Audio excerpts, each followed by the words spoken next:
Hey everybody, Alex Plager here, and today we're going to talk about Felix Baumgartner's world record free fall from the stratosphere 24 miles up. Felix Baumgartner broke 3 world records all on the same day in 2012 with his amazing skydiving feat.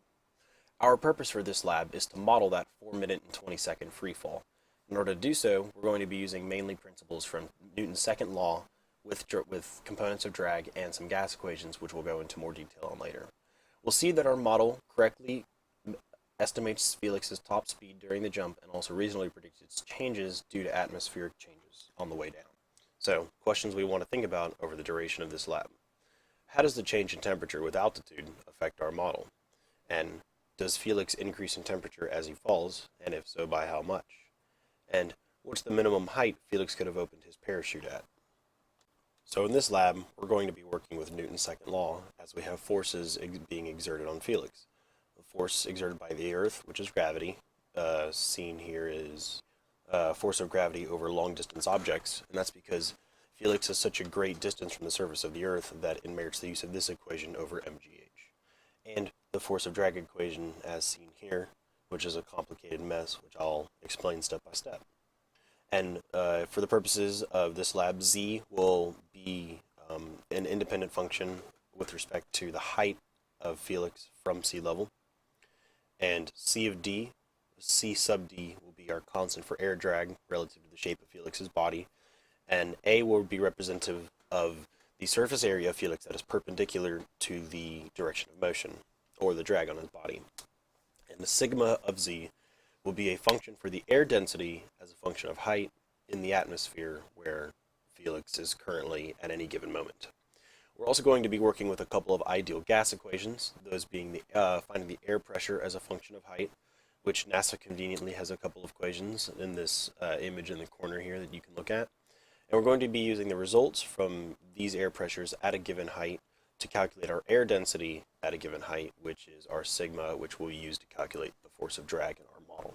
In order to make solving for our drag equation easier and minimizing the number of our variables that are complicated, we're going to split his fall into 3 stages. The first stage will be the subsonic fall, which will be the first 45 seconds of his fall, and for which we'll assume that drag is very low, so our factor of drag plus times area is going to be 0.18. For the second stage of his fall, from his speed between Mach 0.8 and his top speed of Mach 1.25, the next 30 seconds of his fall, we're going to assume that the drag is about 4 times higher at 0.73. And for the third stage, which is the second stage of subsonic fall speeds, which will be from 75 seconds onward till 260, we're going to assume that the air density increases rapidly as he's entering the troposphere, and the force of drag increases to about 0.85. For the creation of our model, we're going to have to make a couple of assumptions. We're going to have to assume that the force of drag on Felix's body will be constant over a given stage of falling in order to keep at least one dimension of these set of equations simple. As a result, this will likely underpredict the amount of drag on Felix's body, especially since we're not accounting for the flat spin he experienced during his fall. And fun fact, once he landed on the ground, the Red Bull team was able to extract data from his suit that indicated that during the spin, which he accelerated to rates over 120 RPM, that he experienced over 22 Gs in his outer extremities. And the fact that he was able to remain conscious during the fall is a feat to him. We're also going to have to assume that Felix will be falling in an ideal atmosphere in order to keep our equations, again, more simple. There won't be any turbulence accounted for or anything like that. We're also going to be calculating as if the transition between layers of the atmosphere is sudden and instant, and we'll see this graph of his velocity as there will be a sudden impulse on his velocity. So now that we have our model set up, let's give it a run and see what happens. The picture on the left is a little bit useful as it's just a visualization of Felix falling 24 miles, so there's not too much useful information to be gained from that. And we'll see that the graph of Felix's speed with respect to time is being created in the center of the screen. If we look at an expanded, more clear version of what the graph is showing, we can see in more detail the information regarding Felix's speed throughout the jump.